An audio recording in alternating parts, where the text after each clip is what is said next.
EG beat TSM 28-6 by abusing the most fundamental concepts of the game. Hey guys, this is DATOHLEONG, and in this video, I'm gonna show you how they did it. EG first picked Storm and Medusa and challenged TSM to try to beat them. I mean, first picking Storm for 2 years, what's new? Actually, there is something new, surprisingly. It is regarding now talismans, and I'll come to that shortly. EG completely out-CS'd every single lane with some high-level laning tactics. I'm not gonna go too deep into that because I've already made a video about these tactics. The link is on the top right. Fast forward 5 minutes and we see every single lane getting hard shoved in. EG completely disregard everything, dropped all their usual itineraries, and started spamming waves. Why is that so? This is because that EG is pacing the game to play with this guy. They make sure to take out every single enemy siege creep on every single lane before losing their own siege creep, and I mean literally auto-attacking the siege creep on every lane.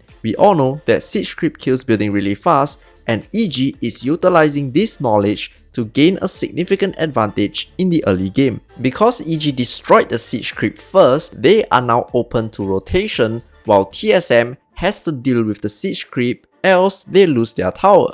On the top lane, EG started diving the tower with the siege creep. Shaman TP'd in to try to counter the dive. Abed took out the mid siege creep, connected and killed them. The Ember, however, cannot be here. Why? Because there is a damn siege creep hitting his tower and he has to deal with it. This play forced a support TP and got a carry kill. This means that TSM's carry will have to TP out to farm, and Shaman's TP is on cooldown, which means that TSM position 4 will not be able to TP counter the next move. So the next thing I want to talk about is this first pick Storm Spirit.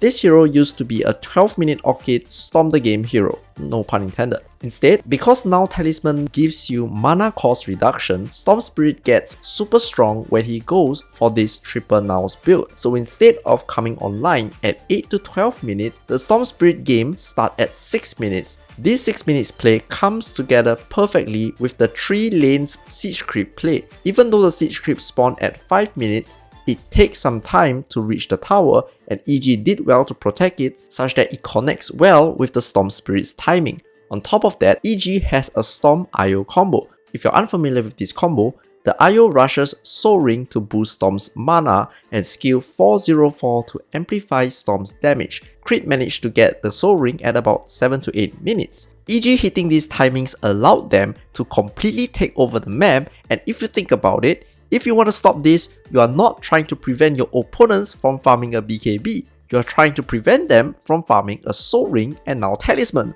which is impossible. So with these timings, they completely took over the map at 8 minutes. This means that controlling runes against Storm is almost impossible because if they see you, they kill you no matter how far you are. And Storm Spirit with rune can get pretty scary.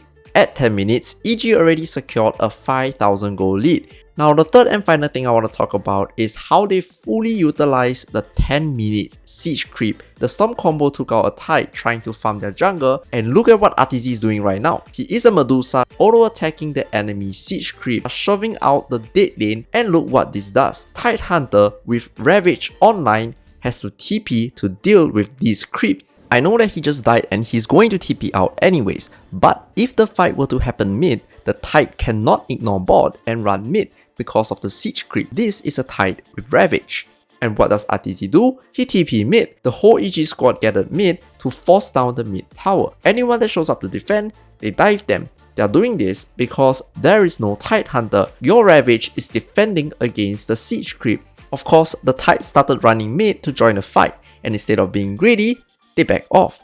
And now look at his Tide awkwardly walking around doing nothing with his Ravage as EG backs off. Tide eventually left mid and went bottom to farm. Look at the timings. It is about to be 12 minutes rune time. Even though Storm has no mana, he does not need to base at all because of IO. EG then smoke towards the rune and find another kill. Remember that the Tide's TP is on cooldown because of the 10-minute siege creep. With that information, they find a pick off and secured the mid tower uncontested. From 12 minutes onwards, TSM struggles to find kills and space to farm on the map, while there is a free farm Dusa and a scary Storm global combo hunting on the map. And the game is pretty much over from here. Thank you for watching another video.